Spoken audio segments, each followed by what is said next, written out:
സ്ഥലം ആനൽപ്പാണ്. ഇവിടെ കുഞ്ഞു കുഞ്ഞു ചെറിയ നല്ല മീനുകളുണ്ട്. അതിനെ ജീവനോടെ കാണുമ്പോൾ നല്ല രസമാണ്. നമുക്കത് കാണാം. അപ്പൊ ഗൈസ്, നമ്മൾ ഇവിടെ കൂടെ പോകണം. ഇത്ര വറക്കമുണ്ട്. അപ്പൊ നമുക്ക് ഇവിടെ കൂടെ പോവാം.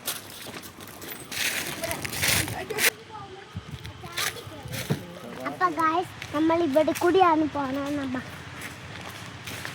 അവിടെയാണ് നമ്മുടെ മീന്. ഇപ്പൊ നമുക്ക് പോവാം.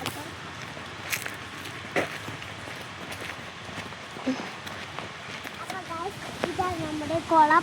ഇത് നല്ല കുളമാണ്. ഇവിടെ ബോട്ട്, കുഞ്ഞൊരു ബോട്ടുണ്ട്, കണ്ടില്ലേ? നിങ്ങൾക്ക് കുറച്ച് കാണാം. ഇതാ ആരും ഇതിനകത്ത് പോവാതിരിക്കണേ. ഈ വലയൊക്കെ ഇട്ട് സാധാരണ നമ്മൾ ഇവിടെയാണ് നമ്മൾ നിൽക്കണത്. നമുക്ക് കുറച്ച് ഫാമിലി ആയിട്ടാണ് നമ്മൾ വരുന്നത്. ഇവിടെ കുഞ്ഞു മീനായിരുന്നു ഗൈസ്. അപ്പുറത്ത് വലിയ മീനുണ്ട്. അപ്പം നമുക്ക് അങ്ങോട്ട് പോകാം.